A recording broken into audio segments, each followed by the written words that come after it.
como les dije, la heroica con Furtwängler. Para los cuates Furt, así le decíamos en una clase que tomaba yo en la primera.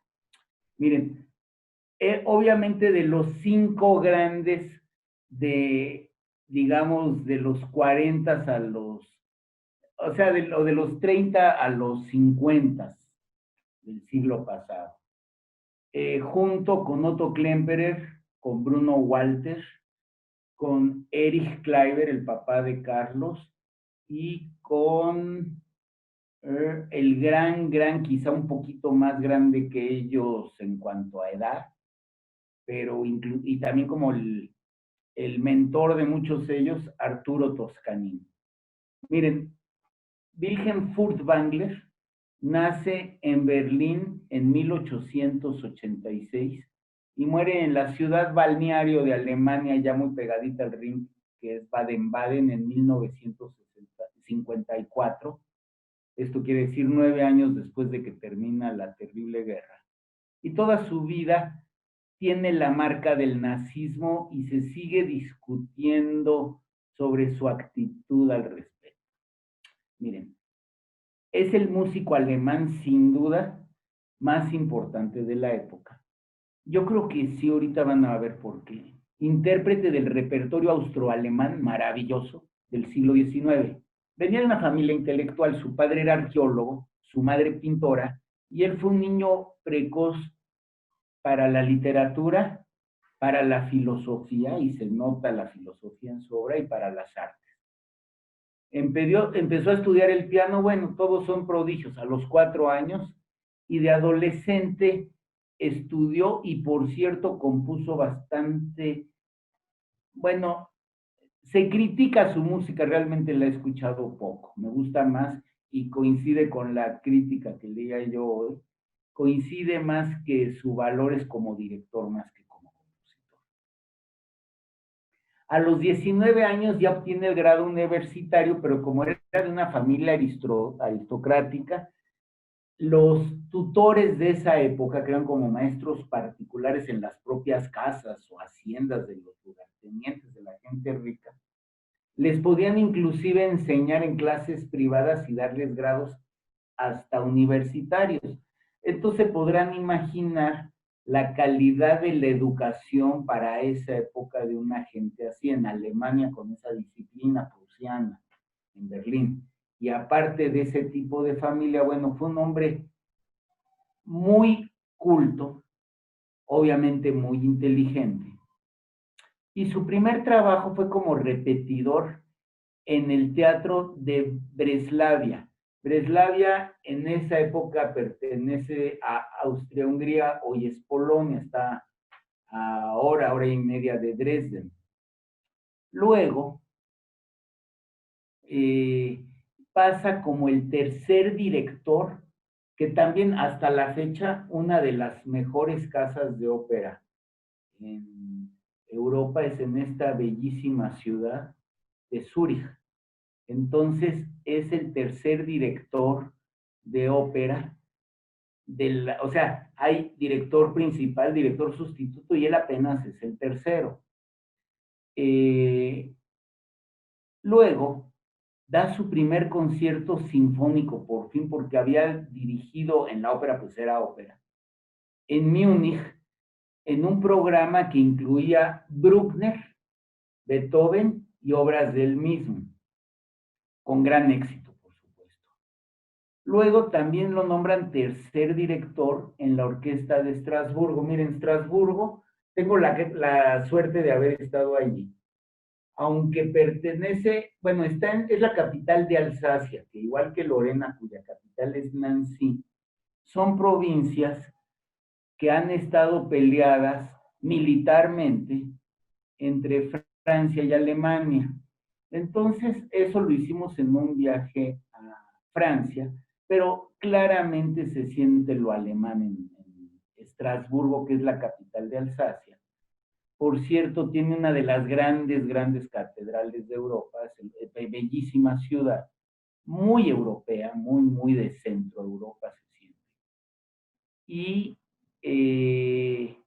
Allí el director de Estrasburgo, de la Filarmónica de Estrasburgo o la Sinfónica, es un tipo que se llama Hans Pfiffner. Bueno, era un gran músico efectivamente, pero tenía un carácter terrible. A mí me cae gordo porque era rabiosamente, de toda la historia de compositores y músicos que he leído, el más rabiosamente antisemita. Y además, con un neguito que él decía que era el gran músico, era muy bueno, pero hasta allí nunca he oído nada con él, ni sé si hay grabaciones. Eh, por cierto, pasando Estrasburgo, atraviesa uno el Rin y ya está en Alemania, cerca de Friburgo. Nosotros un día nos dimos una vuelta a Alemania, pero lo más bello es hacia el sur porque es una bellísima ruta de vino y llega uno al Colmar, la ciudad de Colmar, también en Francia, a pesar del nombre, en donde está el famoso tríptico de Grunewald, un cuadro de este gran pintor alemán descarnadísimo, ¿no? Como lo alemán, Grunewald. Bueno, a los 25 años pasa a la ópera de Lübeck.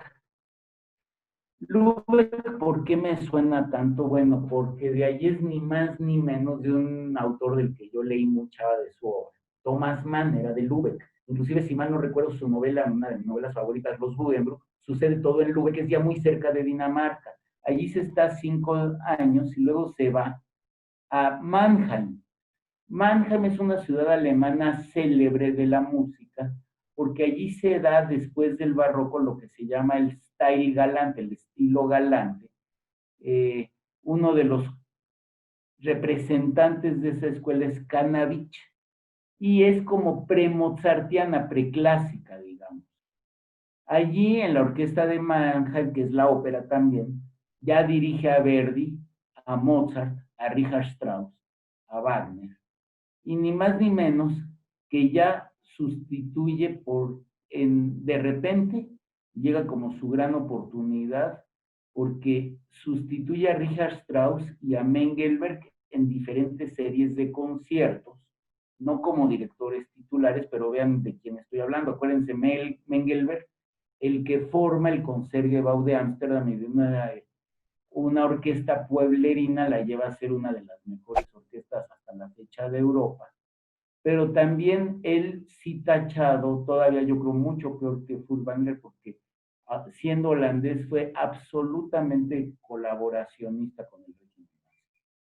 Bueno, el ídolo musical en esa época de Furtwängler es el gran Arturo Nikisch, el segundo director después de von Bülow de la Filarmónica de Berlín. Y entonces, a la muerte, lo nombran ni más ni menos que director, y ya de por vida, de la Filarmónica de Berlín y de otra orquesta que también era de Nikisch, que quizá tiene todavía hasta más historia, quizá menos fama, pero sí más historia que la Filarmónica de Berlín, que es la Gewandhaus de Leipzig, de la cual ya hemos hablado mucho.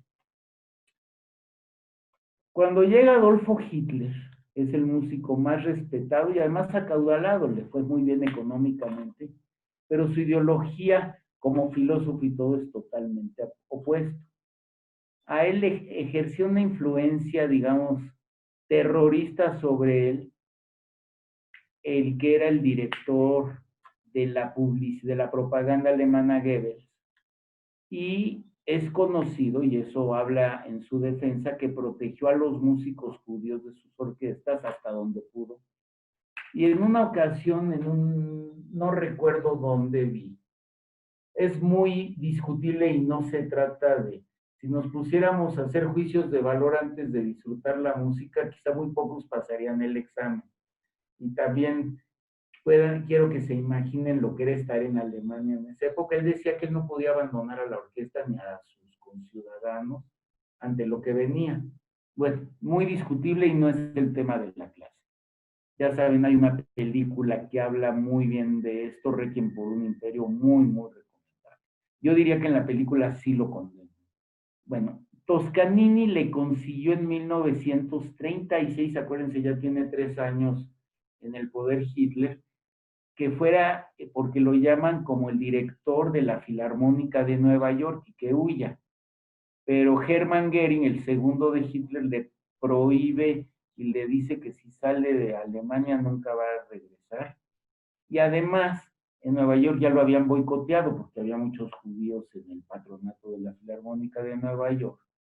Y luego, terminando la guerra, también le ofrecen, por instancias de Toscanini, la Sinfónica de Chicago, pero, no miento, aquí Toscanini, Horowitz y Rubinstein arman todo un movimiento para que no le den Chicago, y el único que lo apoya, y yo creo que por eso le caía tan mal a mi papá tal vez.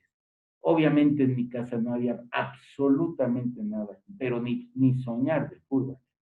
Lo apoyó Yehudi Menuhin, judío también, y también el que decía que no tenía que mezclarse. Les digo, todo esto es fácil de criticar con un café, ¿no? Pero es muy difícil de vivir. Fue Bruno Walter. Después de la guerra, como castigo, le impiden tocar 2 años y se fue a Suiza, que ya había estado, como vimos. Regresa a Berlín, ya después de que le quitan el castigo, con un programa de puro Beethoven, y dice la leyenda que cuando sale al podio, la ovación antes del concierto duró 15 minutos. Les recomiendo mucho, hay un documental que ya vi en la clase, que se llama La Orquesta del Reich, que es la historia de Furtwängler y la Filarmónica de Berlín en la época de la guerra. Es verdaderamente impresionante y he oído grabaciones de esa época y bueno, son una novena, bueno, es la más descarnada que he oído, es impresionante. Si llegan a oír hasta las bombas, o si no se oyen, se sienten, eso se los garantizo. Bueno, de allí ya lo hacen director vitalicio en 1952 de la Filarmónica de Berlín, aunque nada más vive 2 años más. Para esto se vuelve uno de los directores más invitados de la Filarmónica de Viena también. Y dicen que tocó una memorabilísima novena de Beethoven en Bayreuth. En Londres, por fin lo admiten, y bueno, esto se los debo, pero es una obra espectacularmente bella, que son las 4 últimas canciones para soprano. Está basado en poemas de Hermann Hesse, el de Benián y el Lobo Estepario, con la soprano Kirsten Flagstad, famosísima. Luego también le habla el productor de la Orquesta Filarmonia, que él tenía, digamos que era la selección de los músicos europeos, los mejores que huyeron de Hitler, y ya se quedan en Londres. Dicen que hay un Tristán memorable con la Flagstad otra vez, y ni más ni menos que Fischer Dieskau, el gran barítono, el que canta mejor que nadie, yo creo, las canciones de Schubert. Dicen que nunca, nunca, nunca sonaban igual 2 conciertos de Furtwängler, que él les decía a los músicos en el ensayo general, el último, que improvisaran. O sea, le da un sello tan personal. Ahorita van a oír de lo que estoy hablando. Es que es muy notoria no sé cómo llamarle, el efectismo, la sensibilidad, el corazón de Furt. Es verdaderamente impresionante. En un documental, otro, no el de la guerra, de la Filarmónica de Berlín, un músico dice, la verdad, a cara ya ni lo pelaba, así, porque cerraba los ojos y no. Dice, pero ya teníamos el sonido de Furtwängler, y creo que les platiqué ya la vez pasada cómo platica este mismo músico, creo que es un oboísta o chelista, no recuerdo, que estaban en un ensayo y que de repente él estaba concentrado en la música, viendo probablemente no a Karajan, sino al primer violín. Y dice, de repente la música sonó mucho más bello. Y nos dimos cuenta que estaba saliendo atrás del telón, de bambalinas, estaba entrando a donde estábamos Furtwängler, Y decía, tenía tal magia musical que luego la música se oyó mejor. No, yo creo que sí es mágica la interpretación de Furtwängler.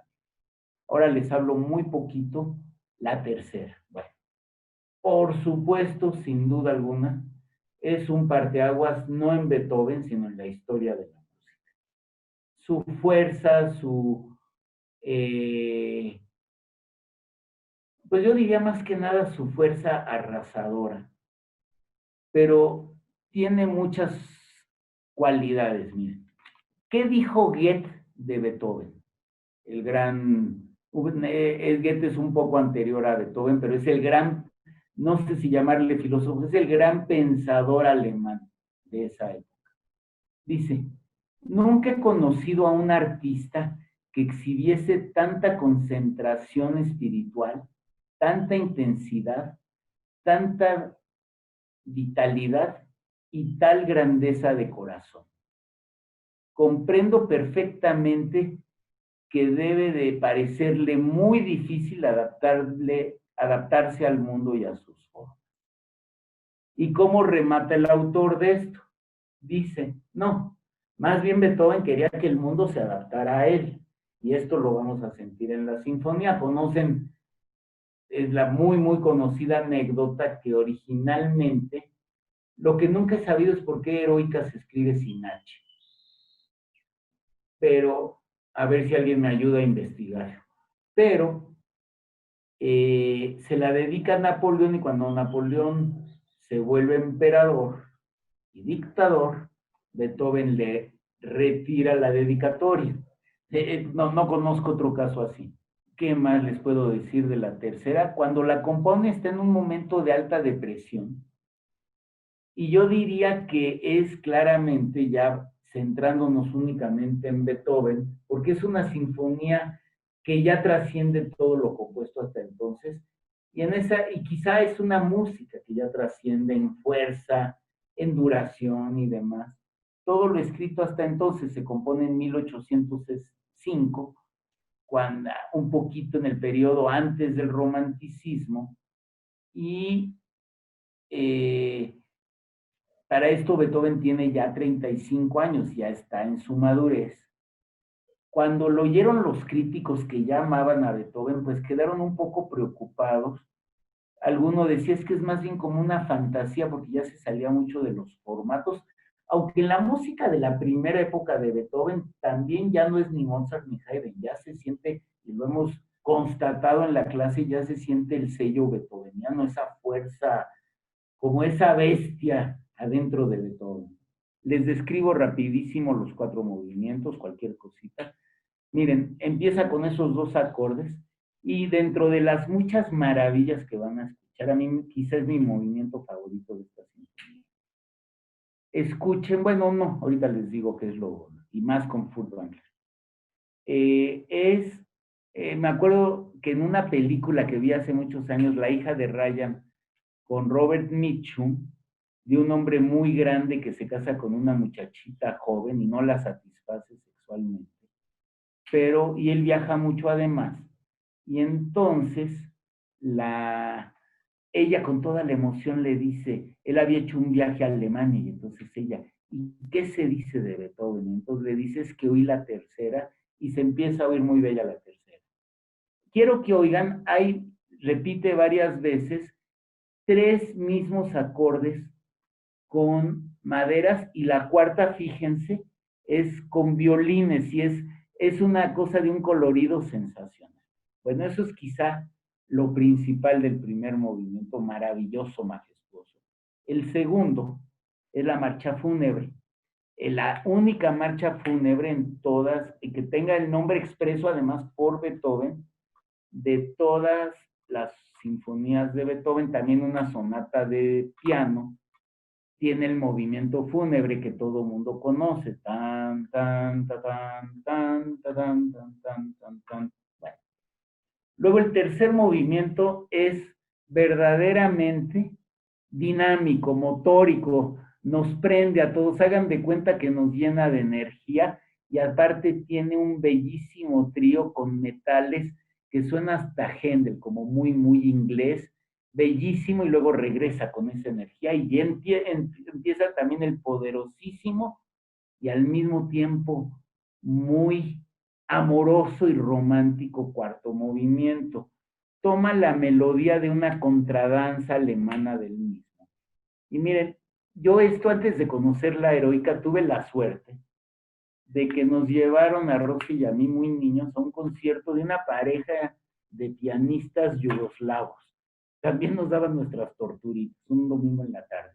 Pero lo que me gustó mucho de ese ballet fue que bailaban esa contradanza alemana y yo le doy este sentido que es algo muy subjetivo y quizá porque me influyó la coreografía que era la siguiente. Primero, en una como caravana al final, bailaba solo el hombre. En el segundo repetía el mismo, digamos, suena como a una caravana la mujer. Y al final yo creo que es como una loa a la pareja y a la buena comunión de los seres humanos. Los dos juntos van a ver qué bello. En el segundo movimiento, y para mí el momento culminante es una de las mejores fugas, para mi gusto, de la historia de la música, y Furt lo hace sensacional. Y Furt es de los músicos y en lo que leí decía eso, que cada interpretación es diferente. Entonces ya luego me dicen si quieren o no, y vamos a ser democráticos aquí, si quieren oírla otra vez en un par de semanas, con él mismo en otro año, y otra versión quizá de la guerra más descarnada, pero me fui por la del 52, porque las otras tienen más problemas que estas de grabación. Quiero que oigan nada más ya por último la crudeza, lo desnudo, lo sin barniz de los metales y de los timbales.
afortunadamente, bueno, yo creo que fue una experiencia. Oír a Furtwängler siempre es una gran experiencia. Luego oyeron, y eso es maravilloso en Beethoven, lo atropellado a veces, ¿no? Como que Furt, y por la época y todo, no le da, de por sí eso es muy beethoveniano, no tiene barniz. O sea, lastima, duele y no importa, es cruda, es como un cuadro de, no sé si conocen Egon Schiele, así es más que expresionista, es descarnado. El ritmo lento, sobre todo en el cuarto movimiento, yo creo que fue el que más me impresionó fue el cuarto. Voy a repetir una frase que le pirateo a García Márquez. Lo único más bello que la música es hablar de música.